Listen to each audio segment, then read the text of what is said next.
travelers, and welcome to another episode of Tales of Teyvat, a Genshin Lore Podcast. Last week, we dove into history as we discussed the first Natlan, Natlan. This week, we're going back to Mondstadt and to our roots as we enter the competition's bar, Cat's Tail, to discuss Diona. Pew pew. Are you looking for a pew pew Diona special? Well, prowl on over to talesofteyvat.com, where a spirited page filled with visuals will be shaken by Tiff and presented to you. While you're on our site, check out our past episodes and seasons, artist spotlights from the community for every topic, and some other goodies.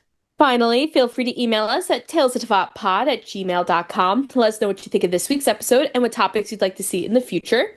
Albedo will be vetting through those still. He's still on payroll here, so make sure you want his chalk eyes to see them. Now, before we jump too far into Diona and everything with Diona, we did just want to say that we have a special guest on with us today. Yay. You may recognize her from our Honkai episode, Fischl, Xiangling, and definitely another one that I'm totally forgetting. But we have Vanessa on with us today. Boom, boom, boom, boom, boom. Pew, Hello. pew, pew. Hello. Thank you for having me again. What's this, like my fourth or fifth time here? Yeah. I feel like you've been on every season, right? I feel honored. Thank you for having me. It's always very fun. And you guys always seem to pick the best characters for me to join you on. Well, thank you, because you bring a very fun expertise, especially to these German-based episodes. Oh. And you were one of the first people to really support us when we started the podcast. So it's so much fun to have you on and get to have fun with you with the podcast. So thank you for joining us. That's right. We are Yay. Vanessa stans. Mhm. And No. not with a double N. No.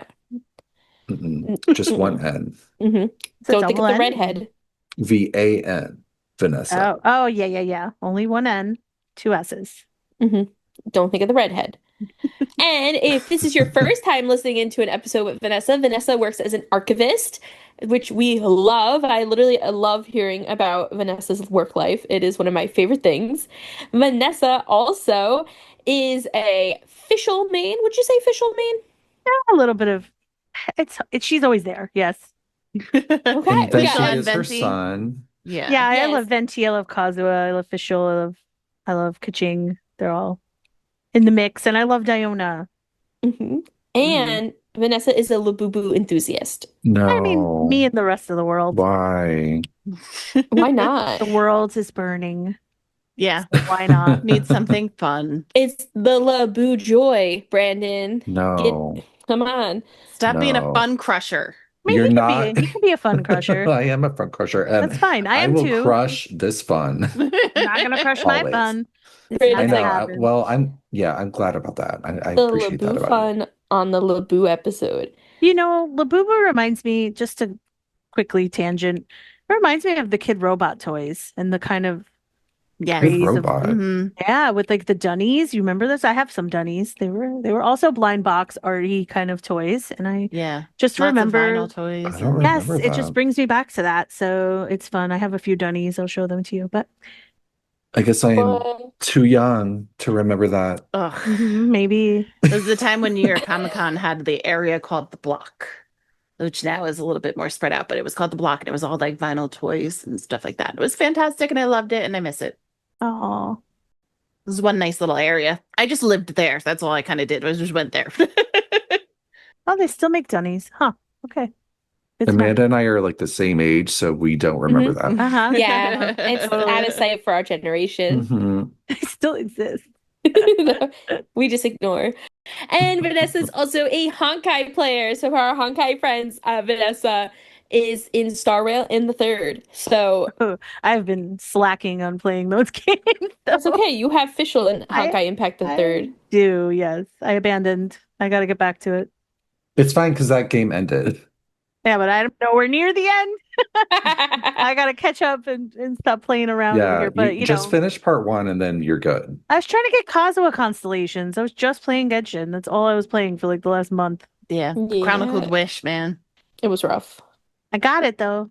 I You did not did. get my Ayaka constellation. Oh, I'm sorry. I didn't get my Kazuha constellation. Well, I know, but hopefully I'll get Scarf. I got my Chiori, so haha, sorry guys. And Wow. Now, before we jump too far into Diona, I have to ask Tiff a very important question. Me? Yeah. Oh no. What are your opinions on Draft? Outside of being like a bad father and Oh stuff, what are your my God, I know Oh, where you're because I'm going gonna with hate this. him because he's Goru's voice actor? Yes, yes. Oh, I knew it. Corey voices Draft and Goru. So I did Well, not let's know just say that. this. I do not hate Yeah. Goru's voice. So kudos to him. It's just Goro. That's the my one aura. thing I could say. The two things I could say good about Goru. His voice, Miss Hina. That's it. There's no other redeeming Yeah, factors. Messina's the only good thing about him. You're right. if we go back a few weeks, Tiff, you actually said some pretty nice things about Goru during our fan mail, during our episode about the There was a Daydream lie. Club. She must have So, been lie. drunk during that one. Yeah, Mm. yeah. mm, I deny mm. it. I deny it all. So I wonder if the Goro voice actor can only, he like wrote it in his contract, like I will only voice cats. Like that's it. Only voice animals. That is it. Yeah, he's a dog and a cat. Oh yeah, Yeah, that's he's right. a Well, Goro's Goro's a dog. I thought he was a so cat. Sorry. no. I feel like he might want to be a cat. He's got the so domestic animals covered. That's so funny. Domestic animals cupboard. well, you know, Yeah, he's got a Cupboard. dog I thought and you a said cat. cupboard. I was like, wait, they're in a cupboard? It yeah, might you be. open the cupboard and there's all the characters he plays in little jars. Just You like know, a like Labubu. eyeballs. Yeah, just Just like a Labubu. yeah, I think that's so funny. Like Corey Yee started off as Draft, that means because Goru came later. Oh yeah. And I know that a lot of people think this one like random NPC you run into in a domain, it's a Fatui member, is Griffin Burns, who is later voices Child. hmm So I'm like, I wonder how many other NPCs are like the voice actors that we Yeah. know, and they're just not credited because Draft at least has a name and a family.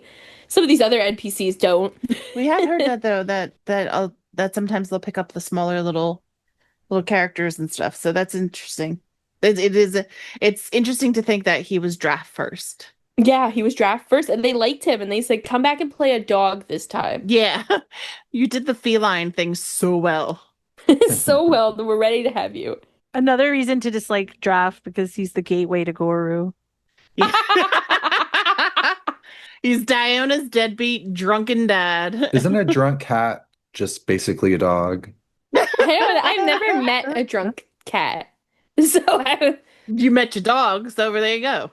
yeah, I know dogs, but I don't know. But yeah, I just wanted to let everyone know that because I think that's pretty important information for Tiff mostly. So Diona. Now, Diona is not involved in the Archon quest. So anytime you run into Diona in an event, if you haven't met her before, you get the option to have the little introduction thing to Diona, which I think is so funny because we are in 5.7 and we're still getting little intro cards in Mondstadt, depending on who you are. But what were your first impressions of Diona? Do you remember the first time you met her or anything like that? Pew pew. I don't remember. Pew pew. I think she's one of the first half animal people we see in the entire game at that point.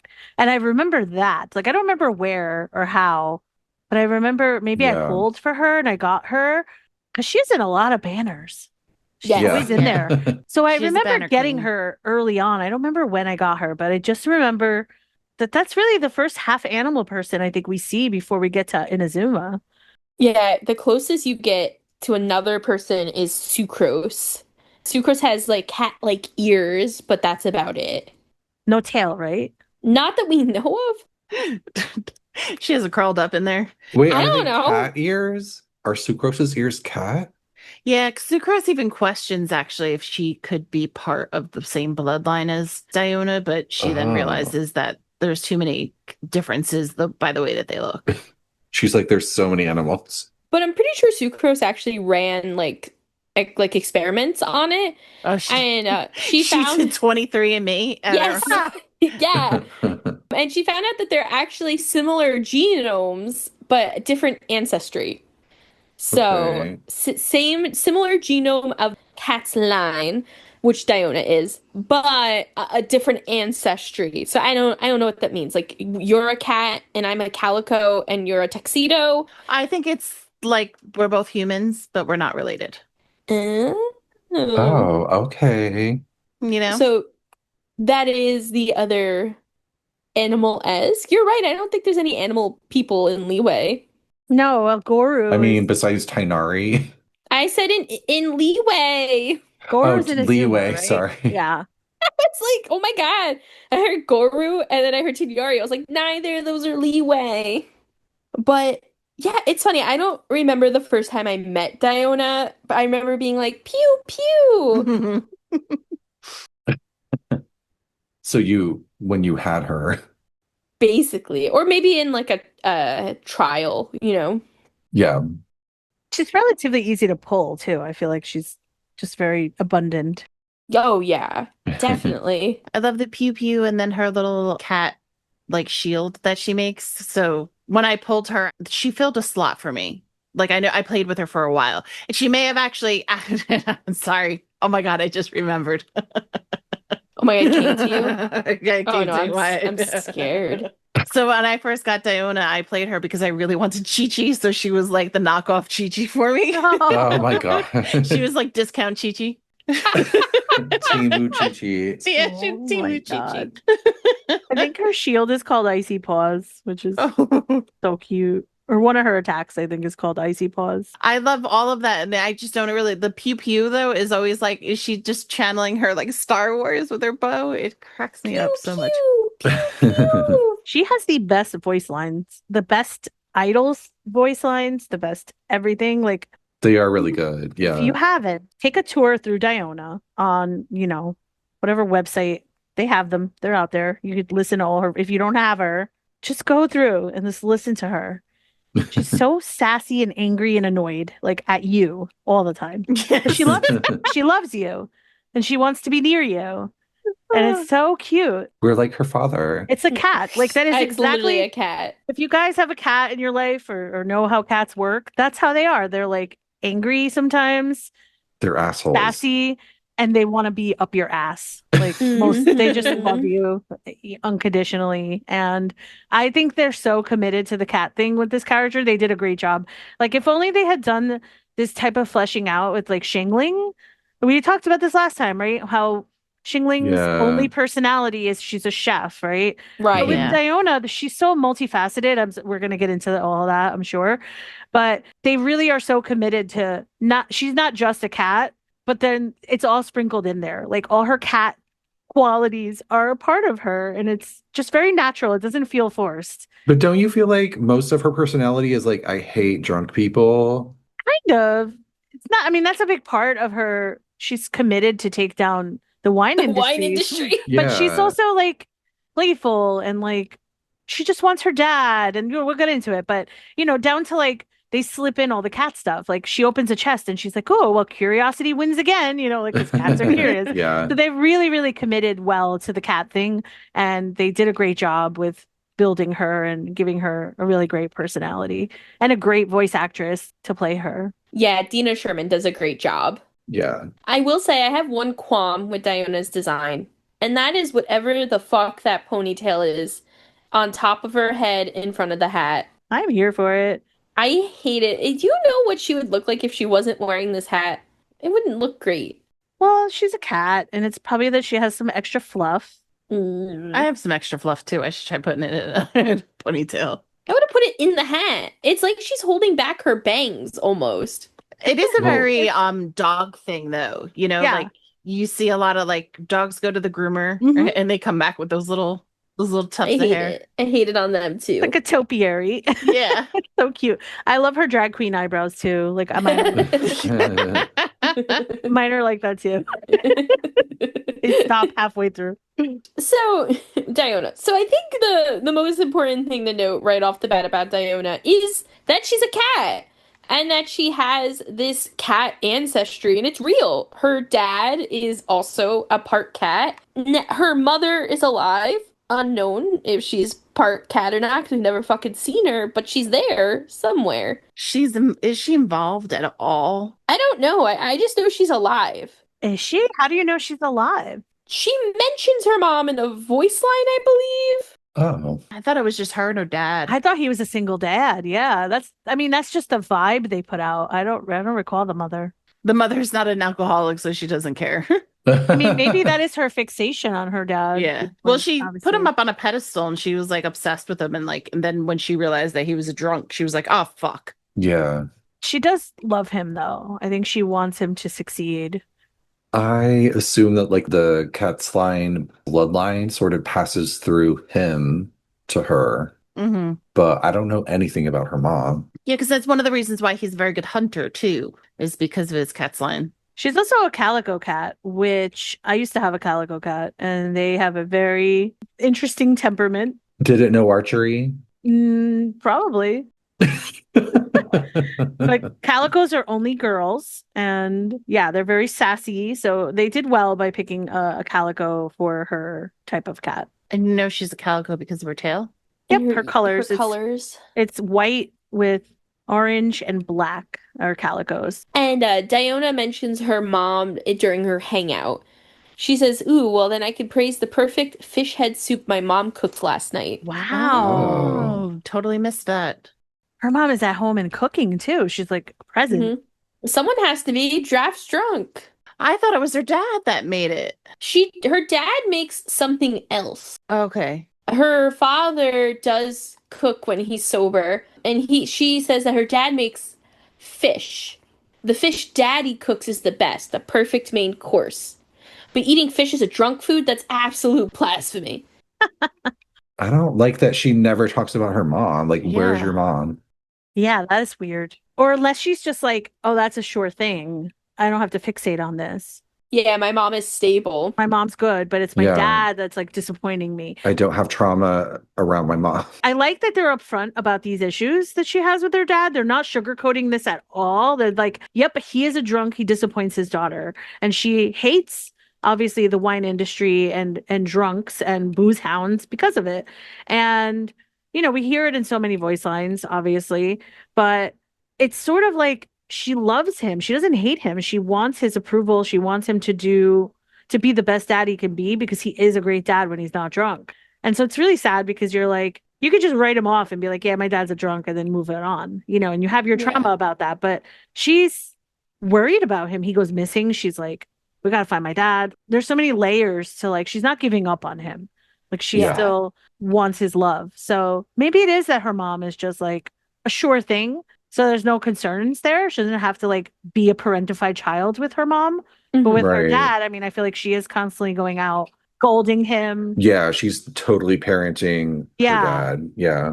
I also think that to a degree, Diona might understand that her dad has trauma, and that's why she also feels the need to parent him. I mean, we know as players that Draft's good friend was Timmy's dad, and that they were out hunting one day, and that Timmy's dad died while they were out hunting. And it is suggested by Diona that her father hasn't always been this way.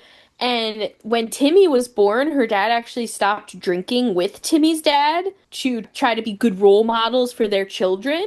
So I don't know if this is like she saw a drunk dad, he got better, and then Timmy's dad died and he fell off the wagon again. I think she knows that her dad has trauma and he's trying to numb it with alcohol, because she uses the word numb in relation to alcohol down the line. Mm. I think you're onto something with that for sure.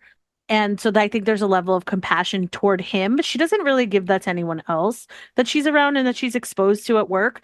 Now, this child, right, is not the typical child in Genshin Impact that we're used to seeing, you know? She sees adult things. She has an adult job. She's being approached in an adult way. It's almost like, I don't know, it's implied that she's being kind of hit on at work, and it's implied that she's, it's really weird. And I don't know if anyone else had notes about this, but Yes. Yeah, I'll let you dig into it, but like it is implied that, she is like slapping hands, like don't, there are creeps. I think there's a lot of that going on. And so she's not your typical child. She's exposed to all this adult stuff. She's angry. She's got like reason to be angry, and she's working in this like adult role. So it's very kind of alarming when you first like unpack it and you're like, damn, Diona, like Yeah. the way she talks, she's like an older kid. She's almost like I see her as like a 16-year-old. Even though How old is she? she's probably like 11 or something or 12. I feel like it's she could be 11, she could be 16, she could be short because of the cat stuff. We don't know.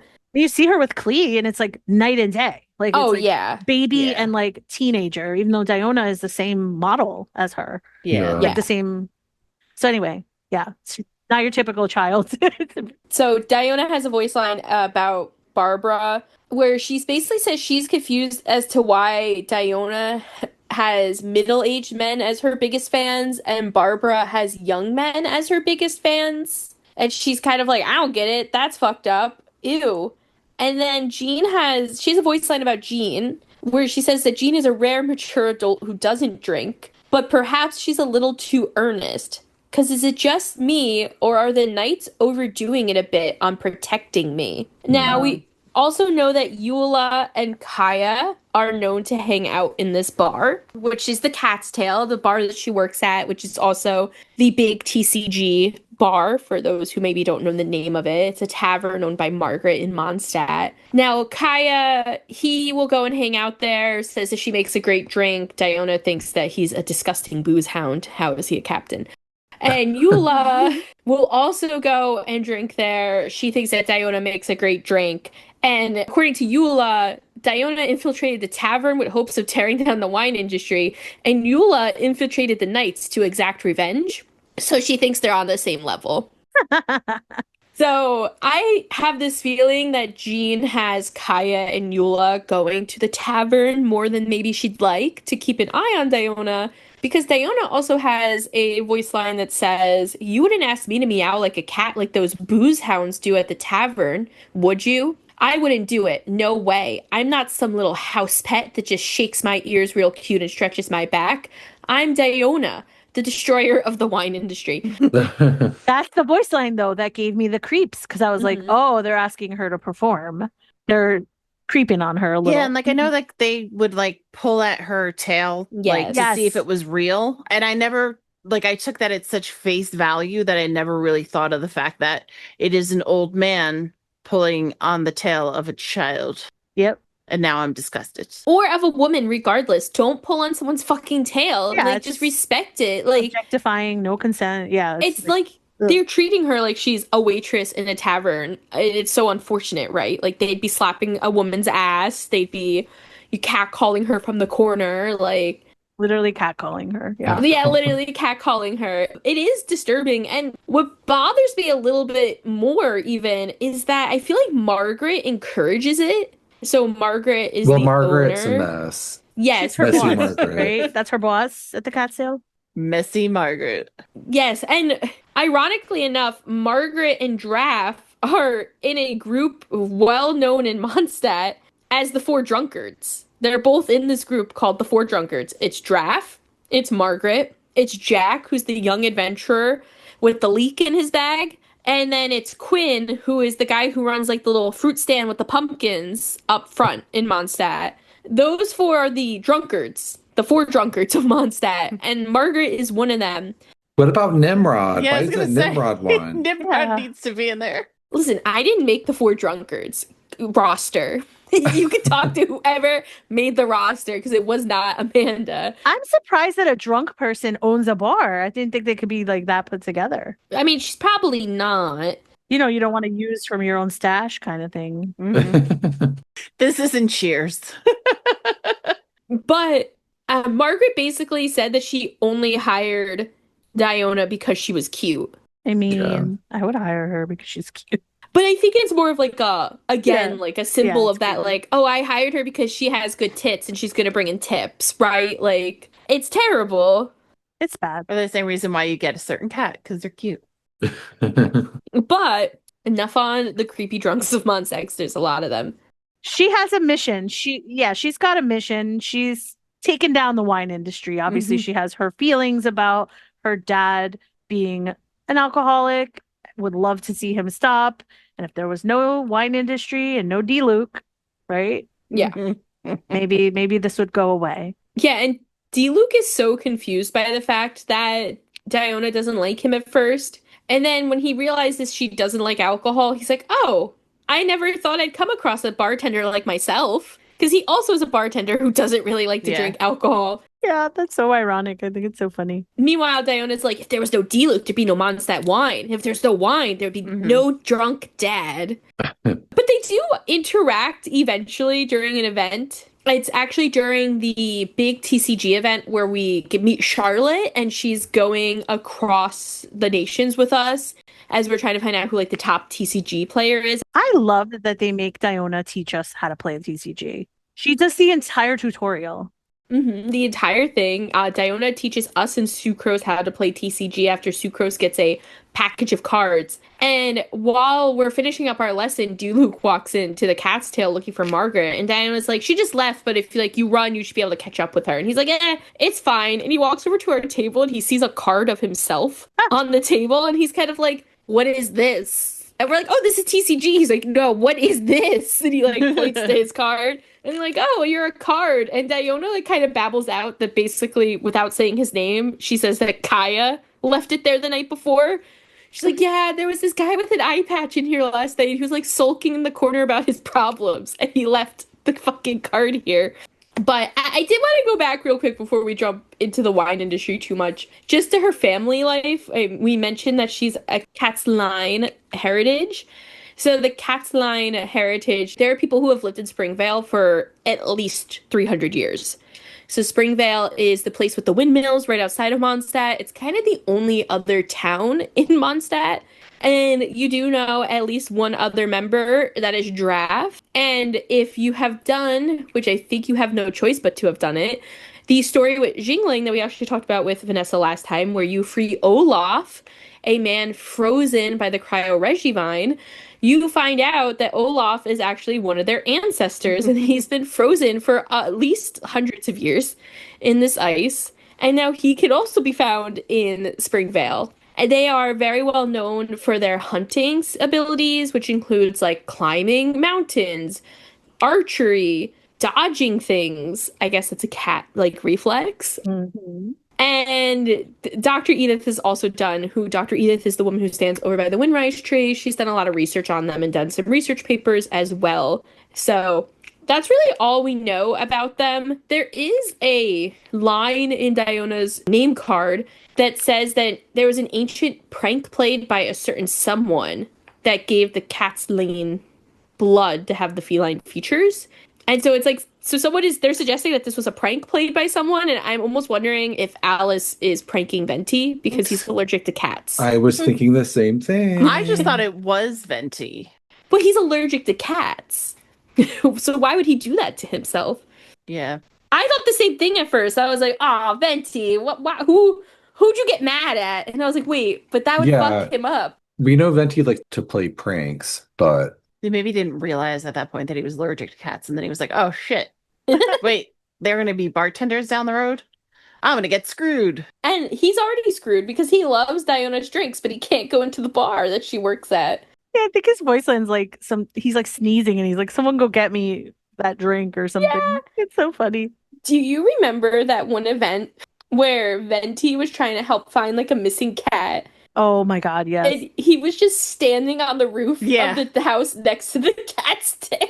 As close as he could get. Yeah. Yeah. I mean, if you went to talk to him, he'd sneeze.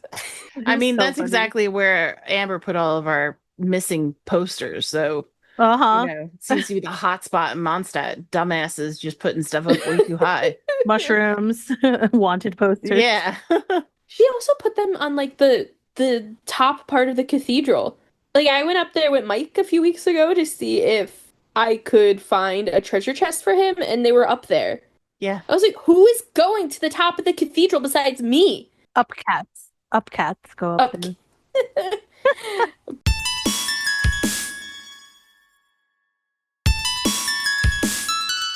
But anyway, that's just a little bit of heritage for Diona, just to put in the hindsight too. And Katze is cat in German. So Kätzlein, which I guess translates to little cat, although in German, I guess Kätzchen is like a kitten. So it's Oh. cute. Kätzlein, I guess, is sort of a mashup of little cat, but And her personality is very cat, as Vanessa was saying. But on top of the general cat stuff, she hates the rain. She gets shaky at thunder. She just loves to watch snowfall. She loves canned fish. Like, she loves Loach. That's like her big one.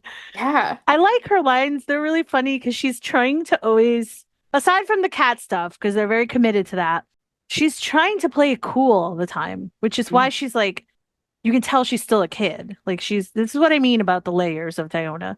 She's very, like, you could tell she's a teenager trying to be more adult sometimes and trying to play it cool, like she's brave and she knows what she's doing. So when it's raining, she's just like, I'm not scared of water.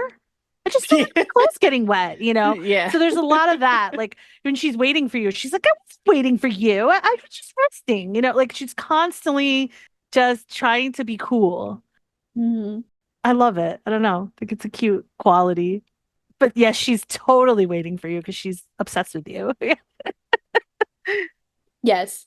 She's even bit Elzer before. So, She's tough. Like she will hold her own. I'm not worried about her, even though it's creepy what she's probably being exposed to at work. I think she's very like can really hold her own. yeah, definitely. And she has cat vision. She can see in the dark. Mm-hmm. Mm-hmm. How fucking cool is that? She hates vegetables, true, like a true child, like a true cat. One thing I thought was interesting too is when she went to try out to be the bartender, she used like her dad's old cocktail mixer thing. And like she had hid it from him because she thought that would make him stop drinking. But he just bought another one the next day. So she has this like old school like mixing thing, and Margaret's like, oh, that just doesn't fit you, and gets her like a cute one with a cat's tail. Like just to kind of, Margaret's playing dress up with her little kitty. Aw. She's just like, oh, you need something that fits you better. Is it like those shakers? Yeah. Yeah. See, I don't drink, so I like totally appreciate her like wanting to take down the alcohol industry. I'm like, yeah, that's gross. But she does make that distinction of like she's a mixer, not a brewer. Hmm. There's two different things. And she says that in one of the brewing events that we do, where we're like gathering materials and we're like, she's like, I work with finished products, so I can't guarantee that this is gonna be good. Like I only mix. I'm a mixologist or whatever. Yeah, she says that during Of Ballads and Brews, which is the event where we're trying to help Razor like Yes. mentally connect with his parents.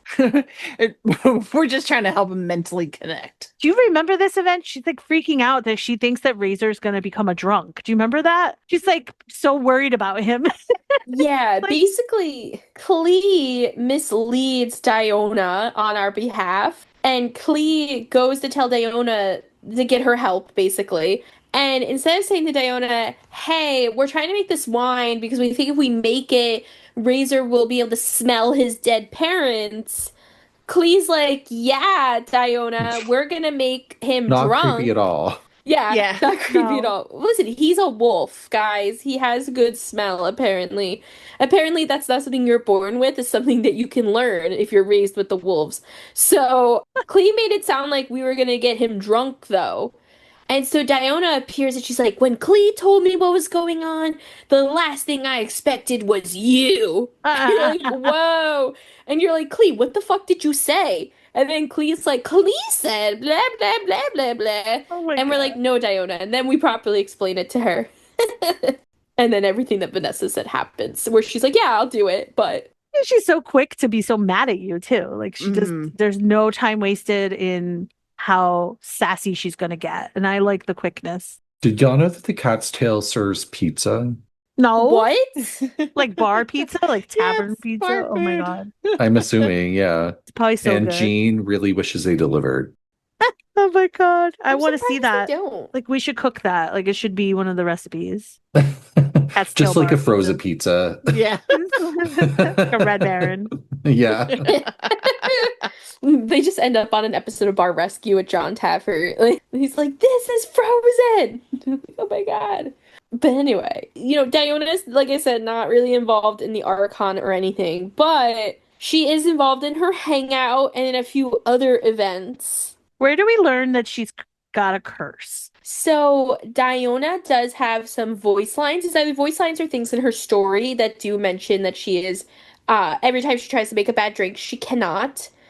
And that's the Spring Fairy lore. Mm-hmm.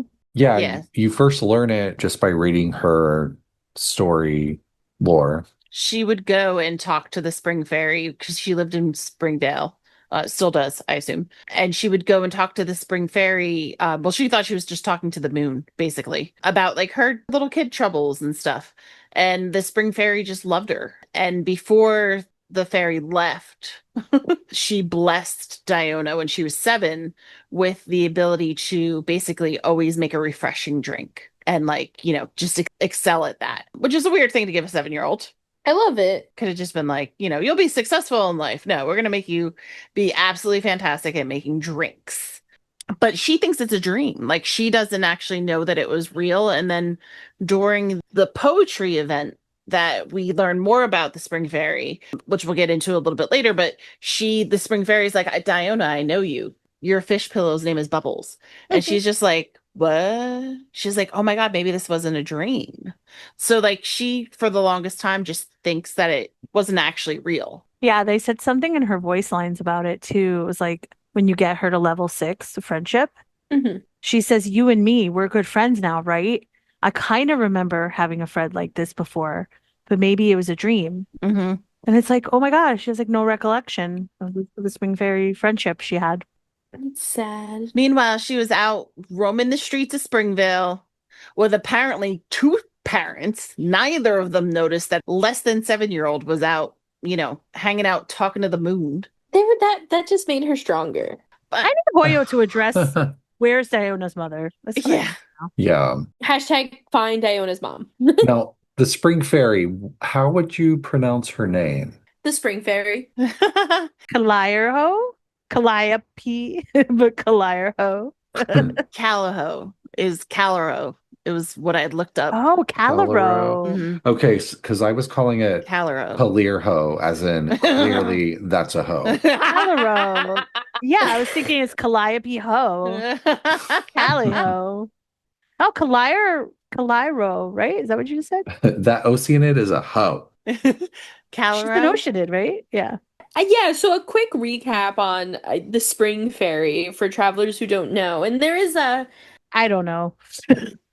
there's Tell an me. event that is based around the Spring Fairy. So in Springvale, there is a spring. If you haven't been there, now you know there's a spring. And the spring was said to have been the home. Well, the spring is made apparently from Dragonspine. So it's a runoff from Dragonspine, even though the waters do not connect. So don't ask me how it's a fucking runoff from Dragonspine, but that's what it's supposed Underwater. It's underground. to be. Okay. There's a lot of shit going on under the soil. That's true. Durin bathing in blood. Yeah. It's all the nice runoff from Durin's dead body going into the spring. For travelers who don't remember, way back when Egeria sacrificed herself to become a puddle during the cataclysm, and at the time she was ruling over humans and Oceanids in Fontaine. And the Oceanids were like, where the fuck did Egeria go? And a lot of them went hunting for her, and when they realized that she was in fact a puddle and that she was dead, a good amount of them left Fontaine because they did not want to be under Focalors. They didn't like Focalors. They didn't like what she was doing. Which, we don't really like what she did either. So we get it. I'm fine with it. We get it. It doesn't mean that we're happy with it.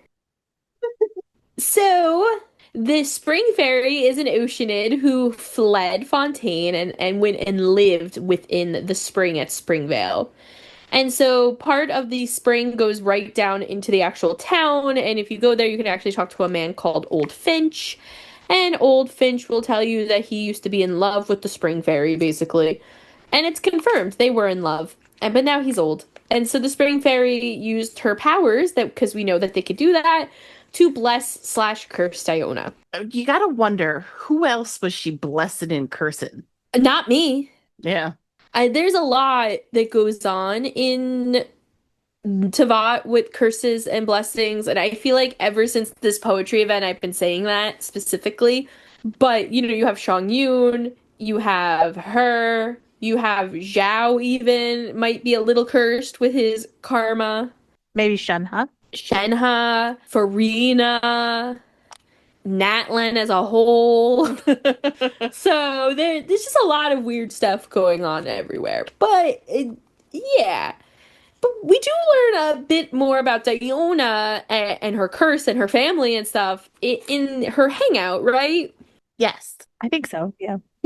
Her hangout was partly about her dad. I remember that. Yes. Her whole life is about her But dad. not all of it's about her dad, right? I just don't remember. It's mainly about her working in the tavern, which really does kind of always come back to the fact that it's about her dad. But it starts out like the travelers going to go. We're kind of told like, hey, go check out the Cat's Tail.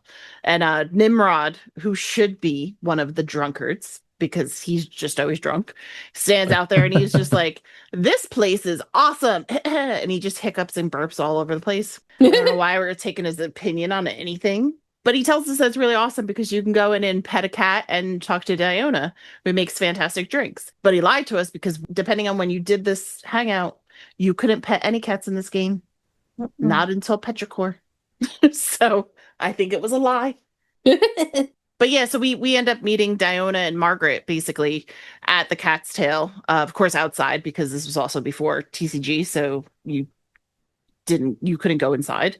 It's Diona's just mad that she's like out of ingredients because all the drunkards and all the boozehounds are just drinking everything up.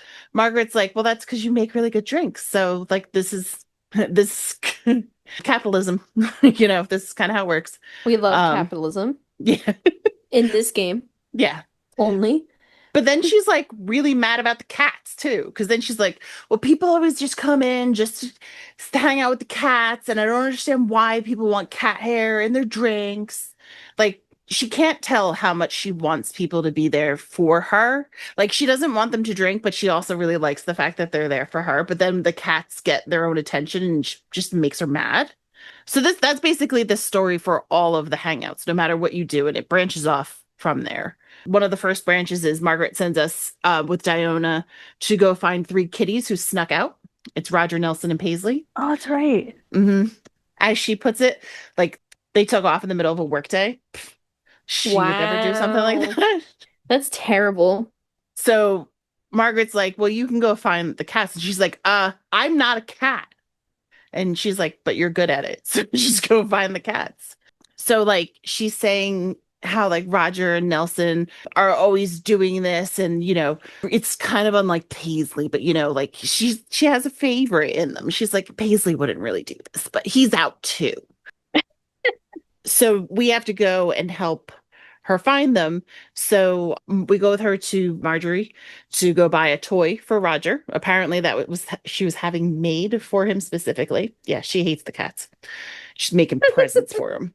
And then from that, we have to go over to the Good Hunter and get some fish to lure Nelson. And then we kind of like roam around the city and just use those things to get them back. And then we're like, okay, well, what about the third one? She's like, oh, he's just going to be up by the church. And he is. He's just hanging out by the church, just like, okay. So in our first ending of the hangout, we bring the cats back to the tavern. Traveler's like, I want to carry them. And she's just like, no. Like, you're just here for the cats, not the drinks, and blah, blah, blah, blah, blah. And she just goes on and on about alcohol. And that's the end of that one. Our other branch is instead, we go back to the tavern, and Diona tells us that she is the wine industry slayer. Not to be confused with Buffy the Vampire Slayer. I was going to say, okay, Buffy. Yeah. And she tells us that, like, she's making bad drinks because she wants people to stop drinking. But it's already been established. I think Nimrod tells us that we're underage, but it's been established that we're underage at this point. Kaya also tells us we're underage at one point in regards to Diona. I'm like, shut up. So she's like, well, I'll make you a non-alcoholic drink because you don't drink. And that's the end of that one. So like we kind of like a couple episodes ago when we were talking about like Layla's and stuff, it's kind of like you can do very minuscule things that kind of change out their little hangouts. Like hers stays very on point where like Xiangling, I feel like you can go do totally separate things. So hers is very like tiny in those instances. But instead of, if we don't feel like cat wrangling today, you can offer to make us an actual drink. And she's like, we don't have a lot of ingredients because, all the drunks, and I don't have time to get everything. So would you rather a drink that has a unique flavor or a unique base? Neither. Yeah. I'm so scared. Well, which one would you choose? Would you choose that you want a unique flavor or a unique base to it? Flavor. Yeah. That's, I think I would do first too. Cause it's like, well, I don't know how to make it. What do I know what a base is?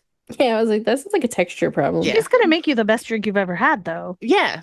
So it doesn't Yeah. matter. It doesn't matter. I don't It doesn't know really that matter. It could literally be slugs and flowers, and it's gonna be great. Funny you should say, because as we want to go to get some unique flavoring, one of the things we do is we go over to Good Hunter and we pick up some lizard tails and frog mucus. Yeah.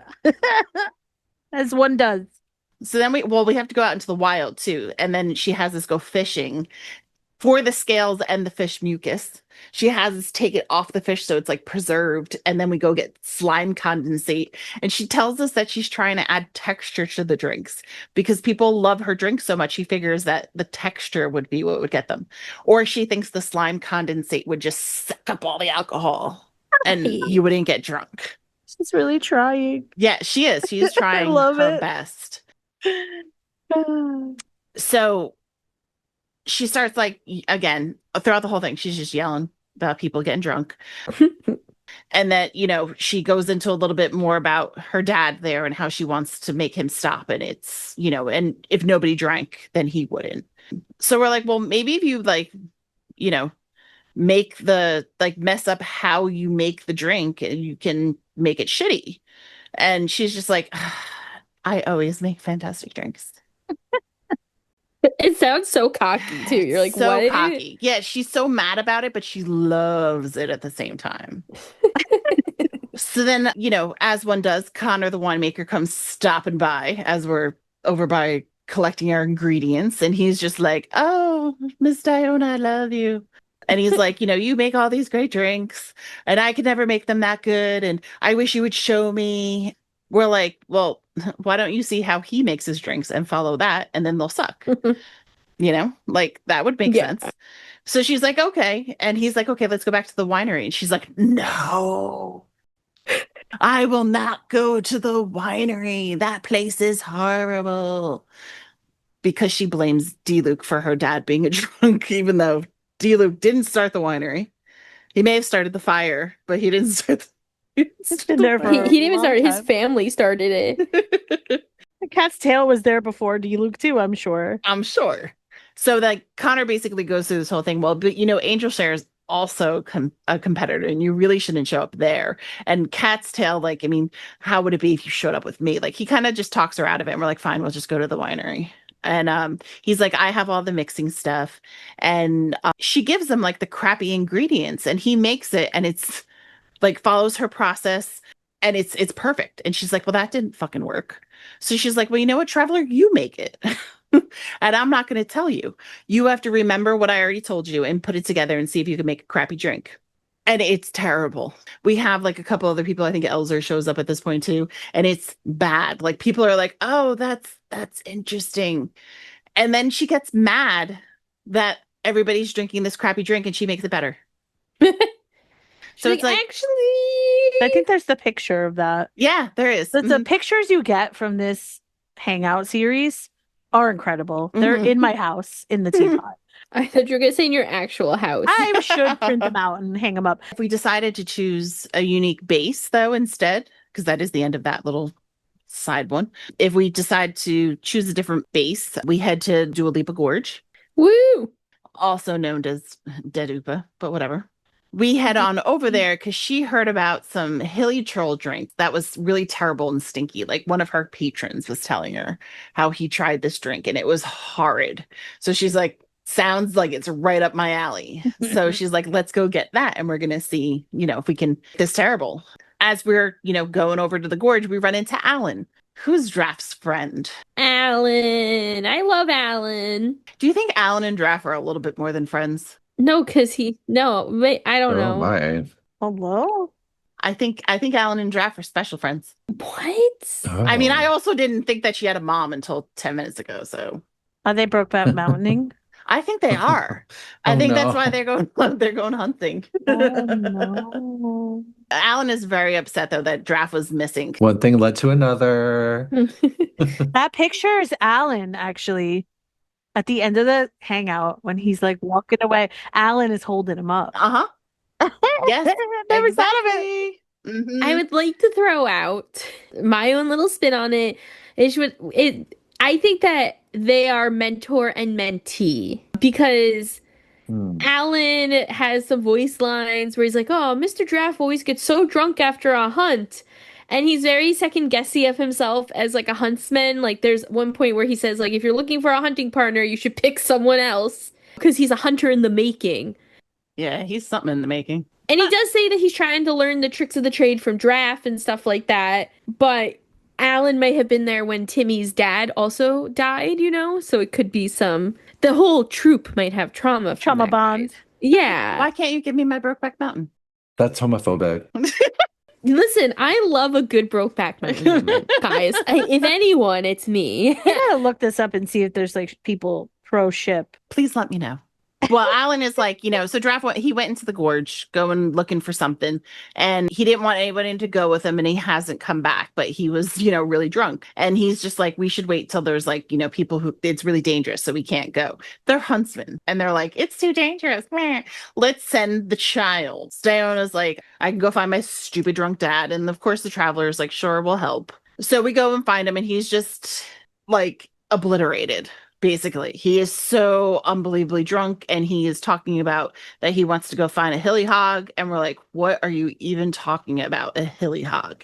And he's like, it's over here somewhere. And he's like, it's like a boar, but it's huge. Like, Yeah. I was like, Okay. okay. So he then says that he found this like soup though, and this like herbal soup. So he put it in his flask, and he was gonna have it later. So she's like, oh, that must be it. We're gonna use that because that's gonna sober him up. But she doesn't want it to be good. So she has us, because we are obviously crappy at this, has us make it. And it's terrible, and it stinks, and it's hard, and he's sober, and he's like, that's disgusting, and he doesn't remember anything. So we head on back over to Alan, and Diona's lecturing everybody about drinking.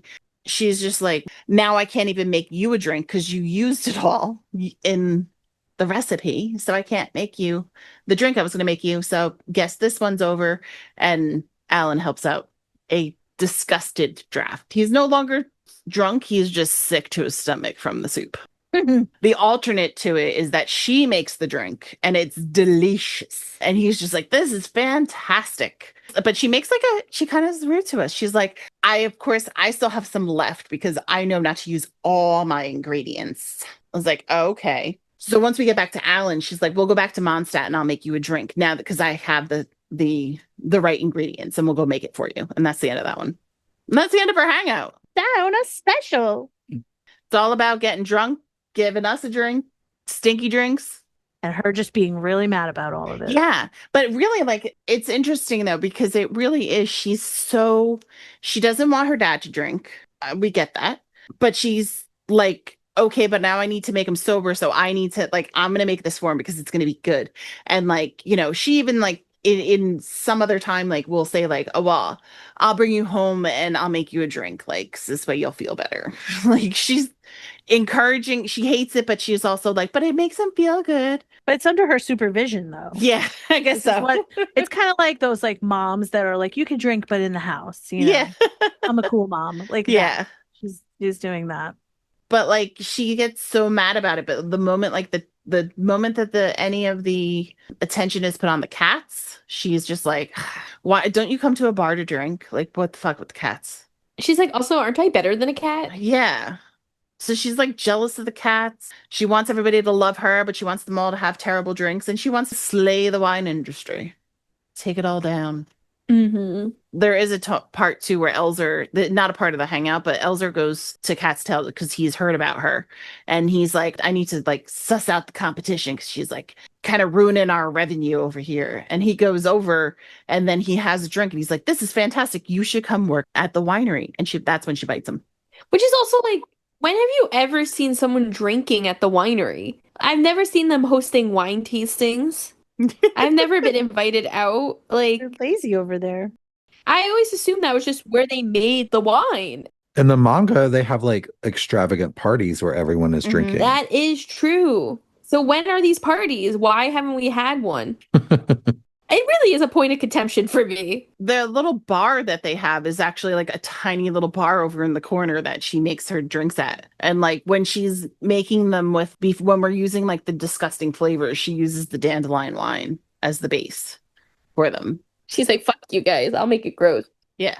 She's like really trying her hardest there. Now, Diona, outside of her own hangout, does show up in a few other events. We mentioned Battlefield of Dice, Cats, and Cards already. We talked briefly of Ballads and Brews with Razor, but she also does appear at the end in the cutscene of Ballads and Brews, where she's literally watched grabbing a bottle of wine from her father outside of the Cat's Tail. We then see her again in Duel the Summoner's Summit, which is a TCG event, where Diona reminds us that she taught us how to play TCG, and therefore we do really good, so we'd have to buy her dinner. And we see her interacting with our fave gal, Kirara. Oh my God, that's right. She thinks that she's like a yokai. Yeah. And she's like, no. Like, I'm a Kätzlein. And she's like, is that the yokai of Mondstadt? She's like, they're not real here. Go away. Like, not real here. But then she's like super intrigued about it. She's like, are there cats in Inazuma? Like, she's like very intrigued, like that maybe over there's more. Valid questioning. It's like she's like looking for like more of me, maybe? Like, right. And she does that. I don't know if she asks us or if she asks Kirara, but I think she asks us about yokai. And she's like, do all the yokai have double tails? Because Kirara has two tails, and that's kind of part of the conversation. Kirara's like, where's your second tail? You could grow one. You must be a strong yokai to be human already. And we're like, no, but we've seen yokai with wings. And we've seen, what's the other one we say? We've seen a yokai with, I don't remember what the other one is. But the one is wings, I assume. Talking about Kujo-Sara. She says something about being a Nekomata, which is like a cat thing. Yeah, yes, that's Kirara's, yeah. Yeah, and she was like, no, I'm neither that. She's like, fuck off, bitch. Go back to delivering your messages. But I think she unlocked something there. Like, of course, Diona's going to be too cool to your face. But then when she walks away, I think she's definitely like, maybe there's cats elsewhere. Yeah. Then we actually get to see Diona during Kaya's hangout very briefly. One of the branches leads you down a road of having to write a song for some reason. And we run into Diona, and she's like, I'll write you a song, you trickster, because she thinks that Kaya's a terrible trickster. And she's really only trusting Kaya because we're with him. And so she decides that she's going to write a song about alcohol. And the traveler's like, I don't know if that's allowed. And Kaya's like, absolutely, that's allowed. I cannot wait to see how D-Luke fucking reacts. And the one line that we know Diona puts in her song is, all boozehounds will be punished harshly by Lord Barbados. If only she knew. Yeah. If only, and that's the worst part is that we're actually need to write a song for Venti too. So this is like going straight to Venti. That's so funny. He's like, I was gonna just go back to Cat's Tail, like before we actually ever get inside of Cat's Tail to play TCG. Like, I don't know, we don't know what it looks like, so we go in there finally to play TCG. She teaches us, and doesn't seem like a seedy bar though. Like, I would think Angel shares a little more of the seedy bar vibe. I think Cat's Tail is like kind of a nice, brightly lit place. So the fact that people are that sloppy drunk in there is surprising to me. But she does make a comment during that TCG event. She does say something about, why is it that everyone wants to drink when they play TCG? Like, you need to have a straight mind when you're playing games. Yeah. Like, you shouldn't be drinking. And I'm just like, this girl's so funny. But yeah, it doesn't seem like that kind of bar. It seems like brightly lit with tables, and I don't know, maybe they revamped it for the TCG Yeah. life. Maybe it was a seedy bar and now it's been renovated. Yeah. I don't Prince know. was like, oh, if I'm gonna be in charge of TCG, this place needs to shape up. Get some tables in here. Get this. Isn't there a TV show that makes over bars? John Taffert's Bar Rescue. Yeah, there you go. That happened. Maybe just does not match the description in my mind. Yeah, you know? no, I agree. It's like it seems like cute, like boutique, cute. Unless she's just an exaggerator. Whereas Angel Share is like trash. Wow, we're literally recording in Angel Share right now, guys. Angel Share Well, is we're trash, trash. though. It's like your pub, you know? Yeah, we're trash. Wow, B. He's like, we're trash. So You guys are. I don't drink, so I'm here with a seltzer. Oh, I'm sorry, you're trash too. No, Like, you're I hate to bring it to you. No.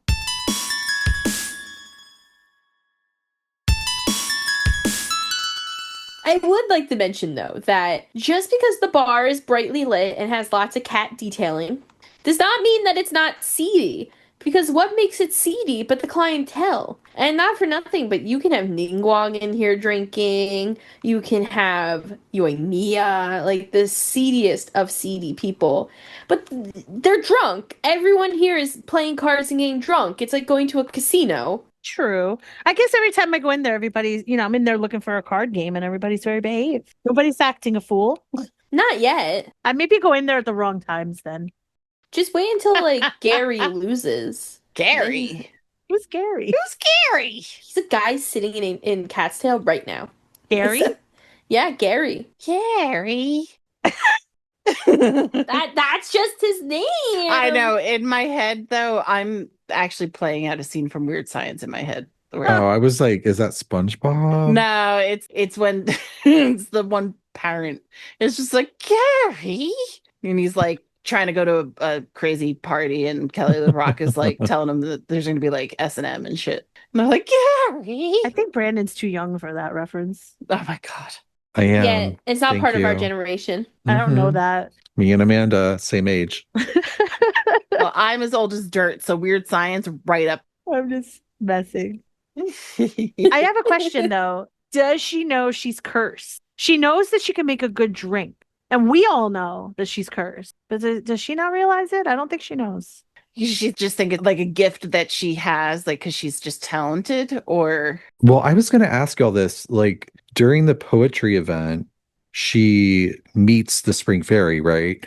But does she end up figuring it out? I can't remember. Yeah, I don't know. yeah, that's what I was saying with like the Spring Fairy is like that's your I know you and your fish pillow bubbles. She knows that that's her friend, but does she know? Like, did she actually say like I blessed you as I left? Because then her mission is like over. Huh. It's a futile mission if you can't ever make a bad drink. Yeah. So I don't think she knows. I think she just thinks she's that awesome. And that's fine. Whatever keeps her going. Yeah, I agree. I don't think that there's a end. I don't think at the end of the poetry event that Diona knows the Spring Fairy cursed her. I do think that she feels cursed, though, because she does bond with Xiangling at one point during Waterborne Poetry about the fact that they're both cursed/blessed. And just for travelers who don't know what Waterborne Poetry event, it's the best event. I bring it up so much. The best event, according to man. It's so cute. It's Put your asterisk on you. Venti and Hu Tao are besties, which is just like everything I could have asked for and more. And they've decided that they should host a joint poetry event between Mondstadt and Liyue. Diona is originally there as the mixologist for the poetry event because she's representing not only the Cat's Tail but also the Mondstadt wine industry. And we're kind of like, ooh, you're representing the wine industry? And she's like, yeah, I know, don't remind me, but it's good money, basically. She's like, good opportunities only come every now and then. What a sellout. Yeah, a little bit, right? And the whole point of this event is that we're supposed to be writing poems, right? But then there is a point where, like, there's this weird person that we see, and then she's not there, and so there's an investigation that ensues. During this time, we learn that Diona is very good at riddles, and she actually helps us write ours at one point. And we do split into groups, and at one point, our group is us, Diona and Xiangling.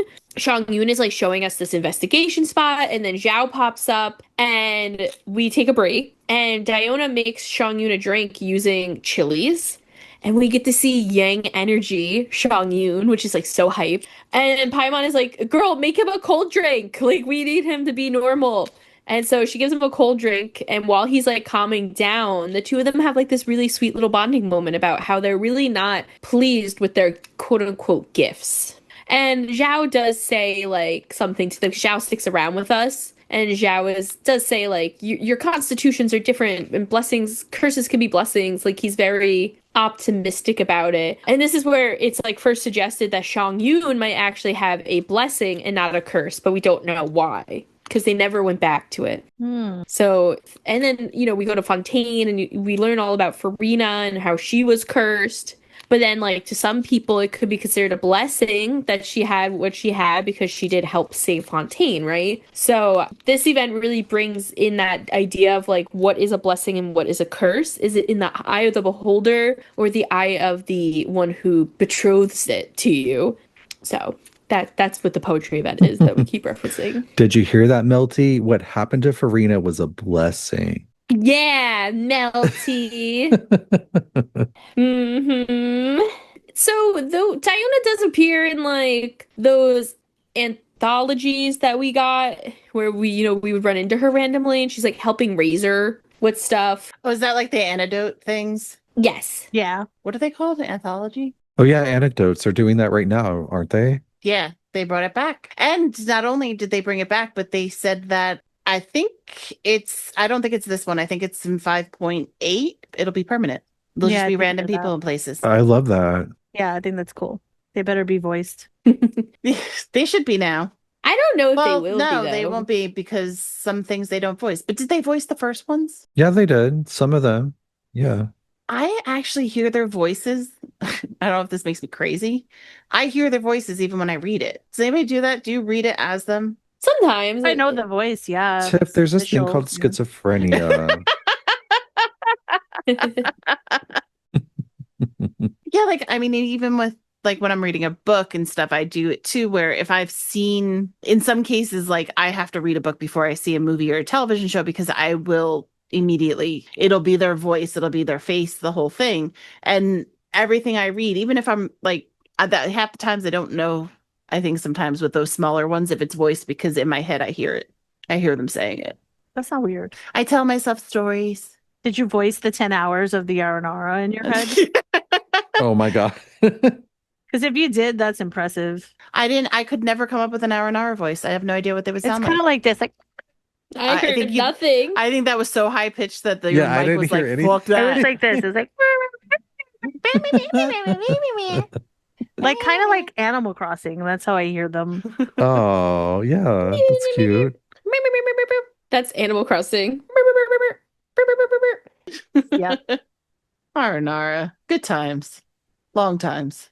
Aranara aside, you guys were mentioning that when we all were together last talking about Xiangling that we thought her only personality was cooking, and it mostly is. But Diona, while she does have this more multifaceted personality, when it comes to people who have comments about her or she has comments about, it comes back to the alcohol. And I think a great point with that is Diluxe, where she's like, oh, screw him. Eula, where she's like, she drinks. Jean is the rare adult who doesn't. Kaya is a disgusting boozehound. She does respect two drinkers in her life, and that's Eula and Lisa. I'm really a little confused about the voice line with Lisa and why she respects Lisa so much, because she's like, how can a gentle person be a drinker? I was so surprised because I don't remember. We did an episode on Lisa. I don't remember finding out that she drinks a lot. I remember Diona's voice line about her, but that's it. So I think to Diona, if you show up to the bar more than once a month, you're a heavy drinker. Which, like, you're not, right? I know that Lisa drinks a lot of tea, but Yeah. is she slipping something into her tea? There might be some whiskey in that desk drawer. That's how she's actually calming Jean down. Jean doesn't know Yeah. that she's also drinking. That's why she's always relaxed. And she takes morning, midday, and evening naps. Yes. Yeah. So That would explain all the naps. yeah. But she does the voice line that she has about Lisa. It's like she says this like, how could she be such a regular drinker when she's so gentle? And then we say something to her, and she's like, "Oh, I understand now." And I'm like, "What did we say? Like, why did we convince Diona that Lisa's okay to be drinking? But we did. Because she's gonna die. I was just Well, gonna yeah, but we don't know that. That is interesting to think about. Like, what did we say about Lisa? let her live. Is dying soon. She's got to deal with all those people stealing all those books. So Lisa and Yule are the only drinkers that she likes. Venti, she thinks, is terrible. He loves the drinks that she makes but can't stop sneezing. And she's like, the bard? He must be that guy who sings tunes to entertain the drunkards. Well, then, I don't like him. No, no, no. Always like, no, no, no. Like, it's No, a lot. no. A Do you lot. think she's like insulted that he's allergic to her? I don't know if she knows that. That he's allergic to cats. I think she's mad that he entertains drunk people. Yeah. Yeah. She does have she has a lot of reasons to be unhappy with him. Xiangling actually was really excited to meet Diona because she was like, I know that mixology and cooking are different, but she makes these amazing drinks, so I want to get some tips from her and maybe I can use those ingredients. And in turn, Diona was like, yeah, I could do that, but give me like one of your grossest recipes so I can try it too. And so Diona tries Xiangling's recipe and everyone fucking loved it. And then Xiangling tries Diona's suggestions and everyone hated it. And Xiangling's like, I guess they really just don't translate.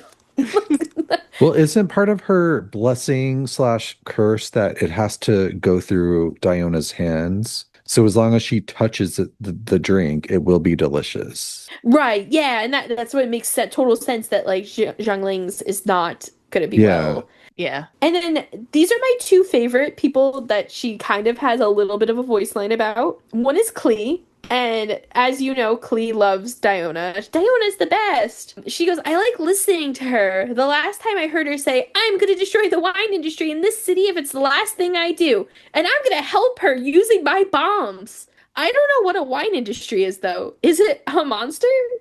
So Klee is going to destroy Deluxe Winery without even knowing what the fuck it is. Meanwhile, Diona is like, let's get you out of the bar because like alcohol is flammable and you have bombs. So Yeah. these will not mix well. Not that you're a child and you shouldn't be in the bar. Yeah. Right. I'm a teenager and I am escorting you out like an adult. Best babysitter. My other favorite voice line with Diona is that she wants Albedo to make her a potion that will help stop people from drinking. And I think that this is the funniest piece of irony in the whole game. Because in the Of Ballads and Brews event, if you guys remember, they set up like a little like town thing outside of Mondstadt, like kind of between Springvale and Mondstadt, where we could run a shop. It was one of those types of things. And Albedo like saunters over to talk to us. And first off, he tells us that he's selling art to pay off on Alice's destruction. And he also mentions that he's working on a potion to help cure hangovers faster. So he's kind of doing the opposite of what Diona wants. Because he's like, yeah, they can drink. Here is the thing that will make them better. Right afterwards. Diona, like, if she knew, she'd be bombing him. She'd be like, Klee, bomb your brother. Go do it. It's set his whole office ablaze. I will say that I'm a little sad that Diona and Mika have not talked. And that they don't have voice lines about one another. Oh, because of his brother. Yeah, so for those who don't know, Mika's brother is Huffman of the Knights of Favonius, and Huffman's a drunk too. And Mika is taking care of his older brother. And I fucking hate Huffman, and every time I walk by him in Mondstadt, I slash at him with my sword. Huffman's human, right? He's not. Oh yeah, total human. Normal Okay. human. Totally Oh, yeah, normie. Yeah. I remember now. Yeah, I just looked him up. So I wish that Mika and Diona could get some time to interact. I think that would be like little trauma bond therapy for them. I would like Mika, just kind of on Mika. In the poetry event, he has some fun times with Noelle that I think that it would be cute if they showed that again too. Yeah, he does have like a Noel romance brewing. Mm-hmm. Brewing. Oh, like wine and beer and potions. Yeah, also I just assume Mika though is out back with Varka. That's gonna be my Oh. assumption.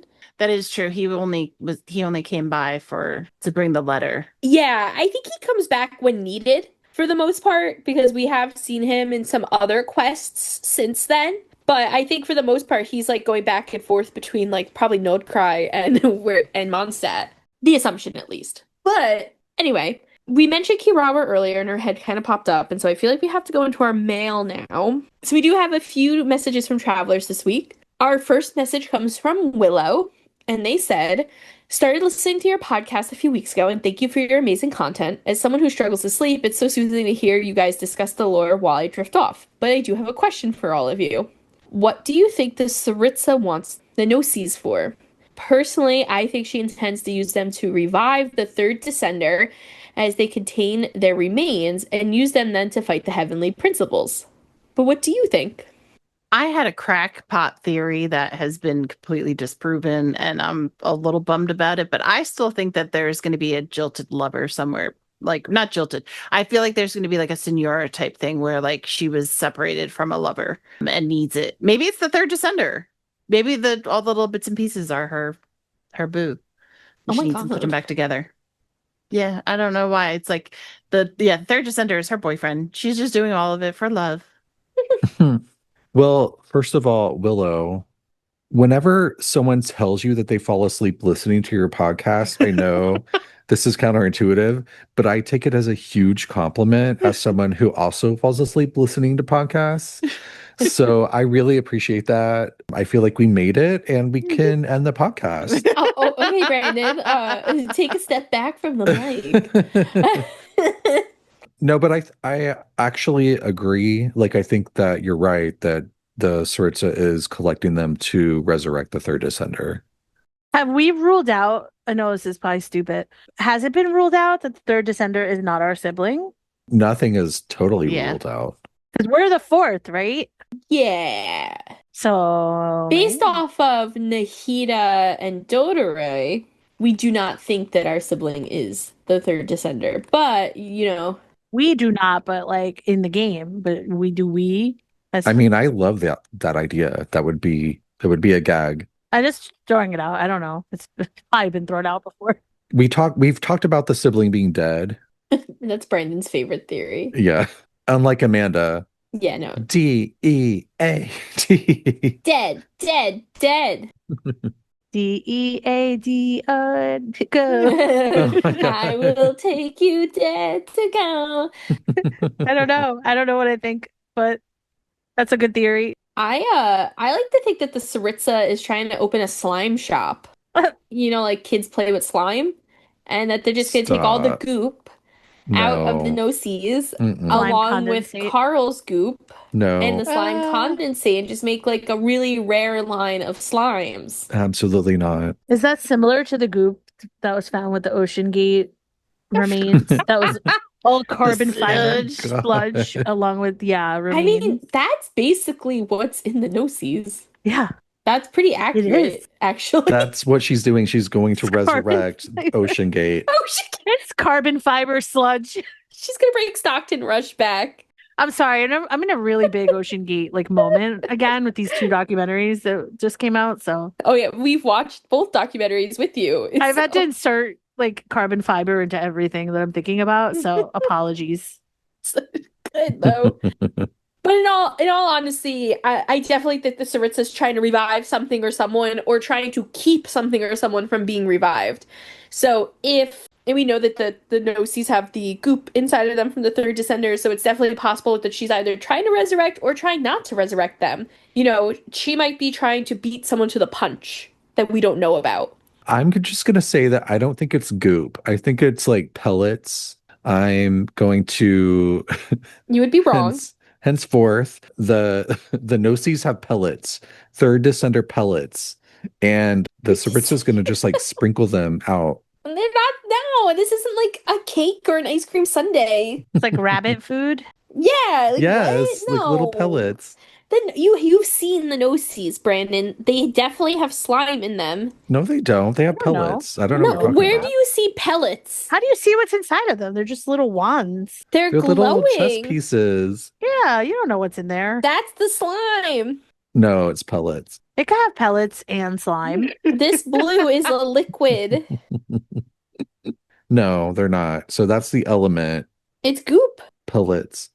Goop. Glowy pellets. They're pellets that glow. I don't know, Brandon. I don't see a pellet. Yeah, I there's don't no see- fucking I don't pellet. see I any see some goop. shimmer. I see glitter. Uh-huh. That's all I see. But that could be a glowy pellet, not Anyway, goop. so the goop. The contents of Also, I will say too that outside of possibly trying to resurrect something or not resurrect something, I do think the Saritsa could just be trying to take control for some reason and say that she has power over the other nations because they do not have an Archon protecting them anymore. And maybe the Saritsa has lost the belief in people. I don't know. But Willow, thank you for the question. It's definitely a big question. Thank you. Thanks, Willow. Our next question comes from Matt, and they said, what is all of your favorite characters being a 5-star and a 4-star? They don't have to be a character you have in the game, and if you want, you can do one for each element. So I think we're just gonna do who's your favorite 5-star and who's your favorite 4-star, and feel free to elaborate on that if you'd like. Are you actually going to just pick one? Well, I'm not gonna go yet. Because you're going to have more than one. Okay, well you could go first then, Tiff. One. I would say that my favorite 5-star is Raiden Shogun with a little, because I love Electro. So Why? Why do I love Electro? No, why do you love the Red Shogun? Because she's a fierce ass bitch. She's pretty and she's got a titty sword. It's not Good. deep. It's not very deep Valid. for me. That's Valid yeah, it's all reasons. solid. Those are solid reasons. Yeah. So is this the favorite one you play with or favorite one in general? What's the question? I'm sorry. Let's do general. Yeah, they said you don't have to play with them, right? Okay. Like, Okay. Yeah. You don't have to have the character in game, is what they said. So yeah. And then for the 4-star, I am kind of going with the one that I play with the most, but I think it's also like I play with her not only because I think she's great, but because I like her aesthetic and stuff is Kooky. I just love Kooky's little, like, I like her personality. I think she's adorable. And again, she's like a strong person who's, reining in all of the crazy Edo-ness. And I think that takes a strong, bold-headed person to do. Plus, she also walked away from, her family was trying to force her to be a shrine maiden. And she was like, nope, not doing it. Going to be a strong attorney and go to school. I know, it's so badass, honestly. Mhm. Who's next? Vanessa. You want me to go next? Venti Fischl. Very simple. Wait, what are your reasonings? For Fischl, because she's Delulu and everything about her. You need to refer to the episode where I talk about her for 2 hours. And then Venti because he is baby. I love Animo, like it's my favorite element. So it is hard to decide because I love Venti, he's my first favorite, but Kazua's in there too because of Animo. But Do y'all remember when Vanessa gaslit us into believing we didn't do a Venti episode? you still haven't done one. I'm waiting for it. No, I thought you were going to say, I bet you're going to say, remember when Vanessa started playing Genshin and was like, I'm going to be an Amber main? No. Oh, yeah. I think it'd be funny to be an Amber main though. They exist. You were so hardcore about it, and then it was very quickly no. And I saw how she played and was like, no. I love bow characters, but that is why I love Fischl and Venti as well. I like their play style. I just love them. So love their voice actors are great. They do a really good job. They have funny dialogue. I don't know. It's lots of reasons. Okay. It's the comedy. Yeah. B, do you want to go or do you want me to go? I can go. My favorite 5-star is Nouvellette. Ooh. And that's because he has a very interesting and sort of mysterious story, is also one of the most powerful DPSs in the game. My 4-star, that's when it gets hard. That's what she said. Sorry. I think I'm going to go with my husband, Toma. Oh. Even though Singsho and Xiangling are like up there and Fischl, they're all up there. So, but I love like a Raiden, Toma, Singsho, and then one like random other character team comp Mm. because like Toma's fire and then Singsho's water on top of the electro skill by Raiden. It's very good. Yeah, those are all good 4 stars. I love it. I had to show some restraint to only pick one. but- Yeah, I was just gonna say, why is Tiff? Why aren't you giving Brandon an issue? 'Cause I picked one, and that's Toma. Yeah, He he did. was just talking about his team. Right in Uh-huh. national team. I was like, Mm, well, I guess it'll come to no surprise to anyone that my favorite 5 star is Albedo. What? Yeah, that was not. Well, I don't know. It could have been Tainari. I don't. That's true, but it's definitely Albedo. They're definitely close. It was hard, but I was trying to listen to Tiff. And let me guess, your 4 star is Kaya. No, Oh, proud of you though. You're showing loyalty there to I Albedo. am, yeah. And I love Albedo because I think that he is sassy but soft. When we first meet him, he's very like he, giving you those eyes, like, this is why she loves twinks. Sassy but soft. But I love that he's smart, and I love that he could have become a baddie, and he's not for the most part. And I like that he is driven and that he really wants to be a people person now. And I think he's changed a lot, and I'm very proud of him. But I've always loved him. He's just a great character. My favorite 4 star is actually Shang Yun. Oh, He was my like first team. He was on my first team. I think it was him, Jinyan, and someone. I don't know who the other two were, but I know it was him and Jinyan were like my mains. And I love Shang Yun. I think that he has such a good heart. He truly just wants to help people, and the fact that he has his issue with his yang energy, it just destroys him a little bit on the inside because he can't help and do what he wants to do as much. I love that he's related to Shenhe. I think it's such an interesting concept, and I wish that they would dive into them and like force them to interact a little bit more. And I like that he's created a lot of like coping mechanisms for himself with his ice pops and everything. And I like that even when he's Yang Energy Shangyun, he's really just like having a good time. He's jumping on stage to sing with Jinyan. His boyfriend Xingsho is putting chili peppers in his things so that he destroys a restaurant. Like he's got like a feisty fun side, and he has a good group of friends. So I love Shangyun. I think he's adorable, and I want to see more of him. So Matt, thank you very much for your questions. thank you, Matt. Thank you. Yeah, that was a good one. Thank you. Travelers, that is all the time that we do have for today. If you like this episode and you'd like to let us know what you thought or what topics you'd like to see in the future, you can write into Albedo at talesoftevatpod@gmail.com, where he'll let us know if we should answer your questions or if we should cry. If you get an automated email from Albedo, don't open it. No, just joking. Additionally, travelers can feel free to follow us on Instagram, Tales of Teyvat Pod, or on Twitter, Tales of Teyvat, where Albedo will not look through the mail first. So if you don't want to go through chalk, that's where you can go. Travelers can feel free to give us a rating on Apple, Spotify, wherever you listen to podcasts, so that other travelers know that they can find a blessed, not cursed time over here.